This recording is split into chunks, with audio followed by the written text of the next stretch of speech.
Break के बाद Telangana express में बात करते हैं सुप्रीम कोर्ट की, जिसने पीर को आशुतोष टपलू की अर्जी पर समाअत करने से इनकार कर दिया। इनके वालिद टीकालाल टपलू को 1990 में जम्मू कश्मीर लिबरेशन फ्रंट के दहशतगर्दों के हाथों कत्ल कर दिया गया था। सुप्रीम कोर्ट ने आज कश्मीरी पंडितों के कत्लेआम की जांच एसआईटी से कराने की मांग पर समाअत करने से इनकार कर दिया।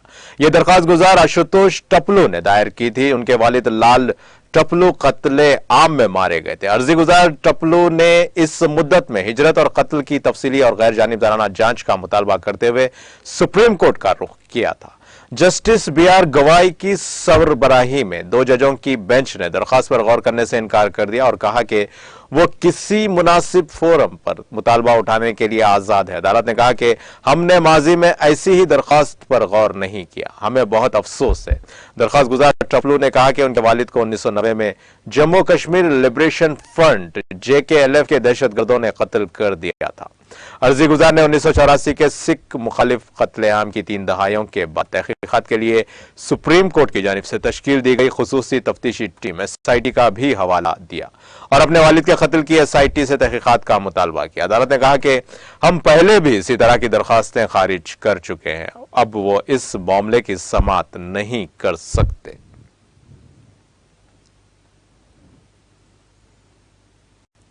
समाजवादी पार्टी सरबराह अखिलेश यादव ने पीर को कहा कि तमाम मुहाजों पर नाकाम उत्तर प्रदेश की बीजेपी की हुकूमत अपोजिशन का सामना नहीं करना चाहती। अखिलेश ने यह बयान अपने अराकीन असेंबली के साथ विधानसभा तक पैदल मार्च करने से रोके जाने के बाद दिया। SP सरबराह ने कहा कि यह किस तरह की हुकूमत है जो अराकीन असेंबली और साबिक वज़रा को असेंबली नहीं जाने दे रही है। आखिर हम सिर्फ आवाम के मसाइल ही तो उठाना चाहते हैं, हुकूमत अपोजिशन का सामना करना क्यों नहीं चाहती?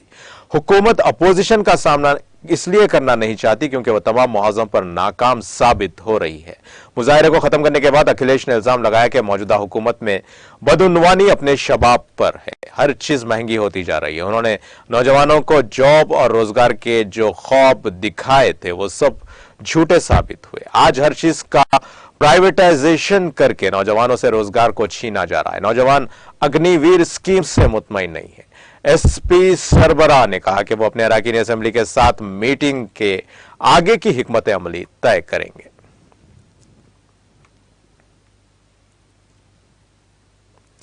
राजस्थान की 15वीं कानून साज असेंबली का 7वां इजलास आज हंगामे के साथ फिर से शुरू हुआ। सुबह 11 बजे जैसे ही ऐवान की कार्रवाई शुरू होते ही अपोजिशन भारतीय जनता पार्टी और राष्ट्रीय लोकतांत्रिक पार्टी RLPA के अरकान ने मवेशियों में फैलने वाली लंबी जिल्द की बीमारियों के मामले पर बोलना शुरू कर दिया और वेल में आ गए।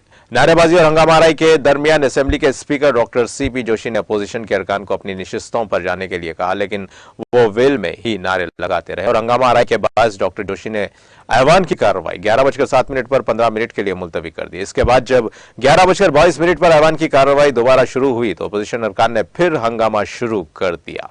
स्पीकर ने अरकान से दरखास्त की कि वो अपनी जगह जाकर बात करें, लेकिन जब अरकान मुत्तफिक ना हुए तो उन्होंने ऐवान की कार्रवाई जारी रखी और इस दौरान कानून साजी की कार्रवाई की गई। इस दौरान 4 बिल बशमूल राजस्थान विधानसभा अफसरान और मेंबरान के मुआवजे और पेंशन तरमीमी बिल 2022 और राजस्थान कोऑपरेटिव सोसाइटीज तरमीमी बिल 2022 को ऐवान में पेश किए गए। इसके बाद हंगामे की वजह से ऐवान की कार्रवाई दूसरी बार 11:34 पर 5 मिनट के लिए मुलतवी करनी पड़ी। 11:39 पर ऐवान की कार्रवाई दोबारा शुरू करने पर डॉक्टर जोशी ने ताजियत के बाद मंगल दोपहर 11 बजे तक मुलतवी कर दी है। राहुल गांधी की भारत जोड़ो यात्रा के 12वें दिन का आगाज पीर को यहां माहीगीर बरादरी की मीटिंग के साथ हुआ। केरला के वायनाड से MP गांधी ने अलापोजा के वटकल साहिल पर माहीगीरों से मुलाकात की और उन्हें दरपेश मुख्तलिफ चैलेंजेस पर तबादले ख्याल किया। इन चैलेंजेस में ईंधन की बढ़ती कीमतें, मछलियों के जखीरे में कमी, समाजी बहबूद और पेंशन की कमी, सब्सिडी के मसाइल, नाकाफी तालीमी मौके और माहौलियाती तबाही के मामले शामिल हैं। आज बड़ी तादाद में लोगों की शिरकत के साथ पन्ना पारा से शुरू होने वाली पद यात्रा सुबह 11 बजे चेरिया कालोवर पर रुकेगी और शाम 5 बजे दोबारा चेरथला पहुंचेगी। बेरोजगारी पर नौजवानों के साथ बातचीत करते हुए गांधी ने इतवार को कहा कि नौकरियों की कमी और नौकरियों के तहफ्फुज और दीगर मसाइल पर बात होनी चाहिए। भारत जोड़ो यात्रा हमारे नौजवानों को वो प्लेटफॉर्म मुहैया करती है।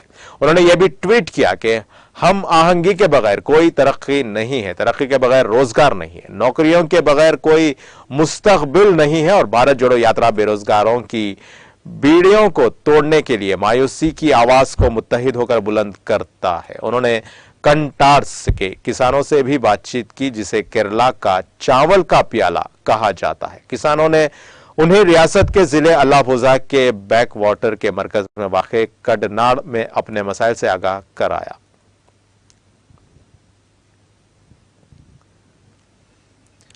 मध्य प्रदेश में पब्लिक सर्विस कमीशन के इम्तिहान में 1 साल के लिए दरख्वास्त दहिंदगान की ज्यादा से ज्यादा हद उम्र में 3 साल का इजाफा किया गया है। वजीर आला शिवराज सिंह चौहान ने इस सिलसिले में ट्वीट किया कि कोविड-19 की वजह से पब्लिक सर्विस कमीशन के इम्तिहान ना होने की वजह से उम्र की हद उबूर करने वाले अहल नौजवानों के साथ इंसाफ किया जा सके, इसलिए उनके मुतालबात की बुनियाद पर इस इम्तिहान में दरख्वास्त गुजार की ज्यादा से ज्यादा उम्र की हद में सिर्फ 1 साल के लिए 3 साल का इजाफा करने का फैसला किया जा रहा है।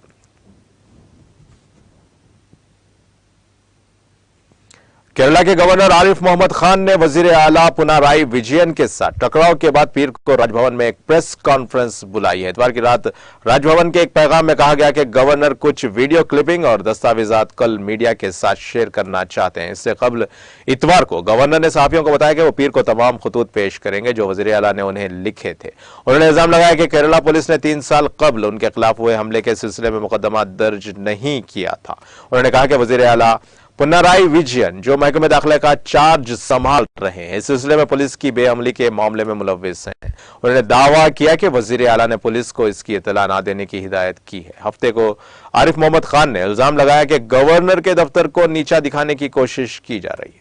उन्होंने कहा कि उन्हें यह देखकर खुशी हुई कि वजीर आला उनकी तरफ से उठाए गए मसाइल पर खुलकर सामने आए। विजयन की तनकीद का जवाब देते हुए उन्होंने कहा कि गवर्नर के बयानात उनके मौक़िफ़ के मुताबिक नहीं है। कनौर यूनिवर्सिटी में मलयालम जबान में एसोसिएट प्रोफेसर के तौर पर वजीर आला के प्राइवेट सेक्रेटरी के रागेश की अहलिया प्रिया वर्गेस की तकर्री पर वजीर आला और गवर्नर के दरमियान पहले ही लफ्जी जंग छिड़ी हुई है।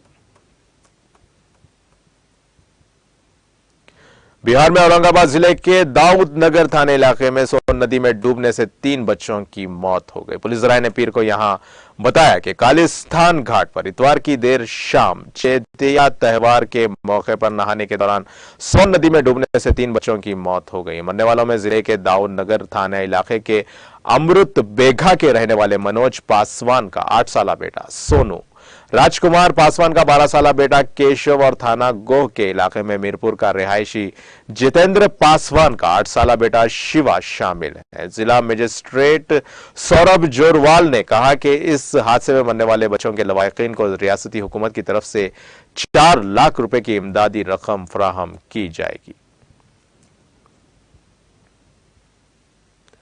उत्तर प्रदेश में देवरिया जिले के सदर कोतवाली इलाके में पीर की अलस सुबह एक 2 मंजिला पुराना मकान अचानक गिर गया, जिससे एक ही खानदान के 3 अफराद की दबकर मौत हो गई है। इस वाक़े पर इजहार अफसोस करते हुए वज़ीर आला योगी आदित्यनाथ ने जिले इंतजामिया को राहत और बचाव काम शुरू करने की हिदायत दी है।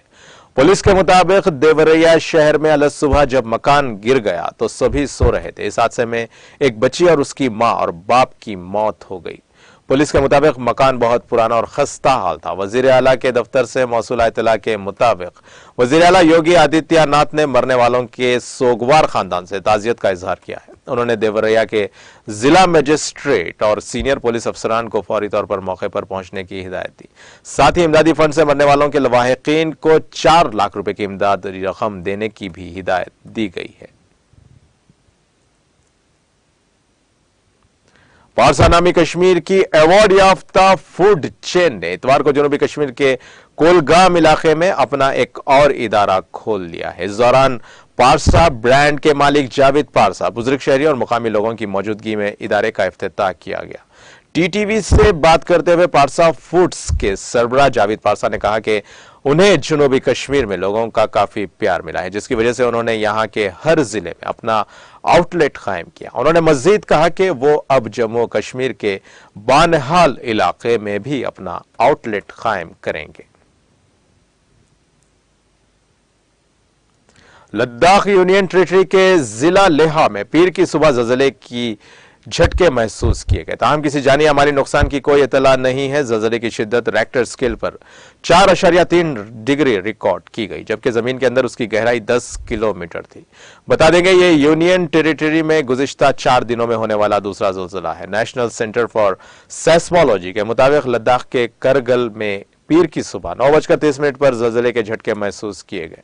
ज़लज़ले की शिद्दत रेक्टर स्केल पर 4.3 डिग्री रिकॉर्ड की गई, जबकि जमीन के अंदर उसकी गहराई 10 किलोमीटर थी। ताहम किसी जानी या माली नुकसान की कोई इत्तला नहीं है। वाज़ेह रहे कि लद्दाख और जम्मू और कश्मीर ज़लज़लियाती पैमाने पर सबसे ज्यादा खतरनाक 5 और 4 जोन में आते हैं। शुमाली अमेरिका के बरे-आज़म प्यूर्टो रिको में समुद्री तूफान फियोना ने दस्तक दी है, जिससे पूरे अमेरिकी जजीरे का इलाका तारीकी में डूब गया। नेशनल ब्रेक इन सेंटर NHC ने अपडेट किया कि समुद्री तूफान फियोना इतवार की दोपहर 3:20 पर प्यूर्टो रिको के इंतहाई जनूब मगरबी साहिल से टकरा गया था। NHC की ताजा तरीन पब्लिक एडवाइजरी में कहा गया कि समुद्री तूफान फियोना 140 किलोमीटर फी घंटे की रफ्तार से चलने वाली हवाओं के साथ प्यूर्टो रिको के मगरिब की तरफ और डोमिनिकन रिपब्लिक की तरफ बढ़ रहा है। यह तूफान भी तबाहकुन सैलाब का बायस बन रहा है। समुद्री तूफान फियोना से मूसलाधार बारिश इतवार की रात तक पोर्टो रिको में और पीर के बाद डोमिनिकन रिपब्लिक में जारी रहने की पेशगोई की गई है। यह तूफान प्यूर्टो रिको में मुकामी आवाम से ज्यादा 30 इंच के साथ खासतौर पर जजीरे के मशरकी और जनूबी हिस्सों में 12 से 18 इंच बारिश कर सकता है।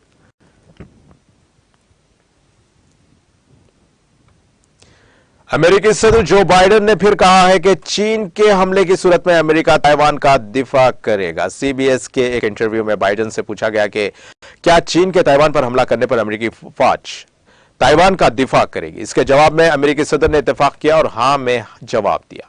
यह इंटरव्यू इतवार को नशर हुआ, जिसके बाद व्हाइट हाउस ने इस बात का इयादा किया कि अमेरिकी पॉलिसी में कोई तब्दीली नहीं हुई है। उन्होंने कहा कि अमेरिका की पॉलिसी हमेशा से स्ट्रेटेजिक अबहाम की रही है। अमेरिका ताइवान के दिफा के लिए पुरअज़्म नहीं है, लेकिन मुतबादिल को भी खारिज नहीं करता। ताइवान मशरकी चीन के साहिल पर एक खुद मुख्तार जजीरा है, जिस पर चीन अपने इलाके का दावा करता है। अमेरिका तवील अरसे से इस मामले पर सिफारती सख्ती इख्तियार कर रहा है।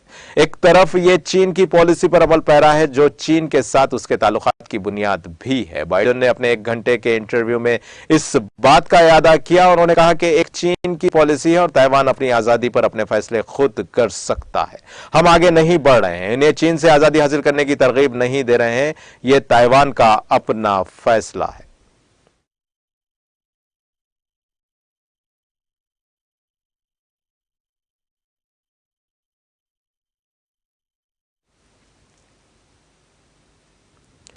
और अब आइए आखिर में डालते हैं हेडलाइंस पर एक और नजर।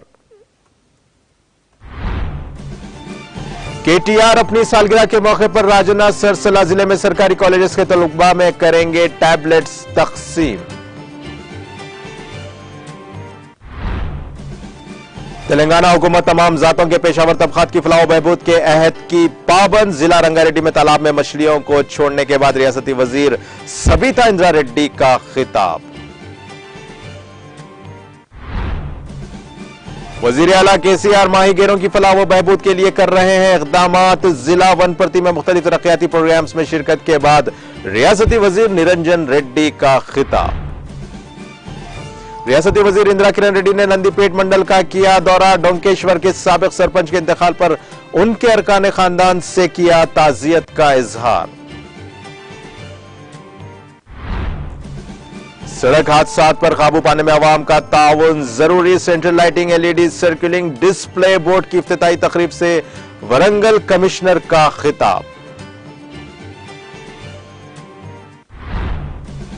तेलंगाना में आइंदा 24 घंटों के दौरान शदीद बारिश का इम्कान। हैदराबाद में मुतला अबरालूद रहेगा। महकमे मौसमियात ने की पेश क़यासी।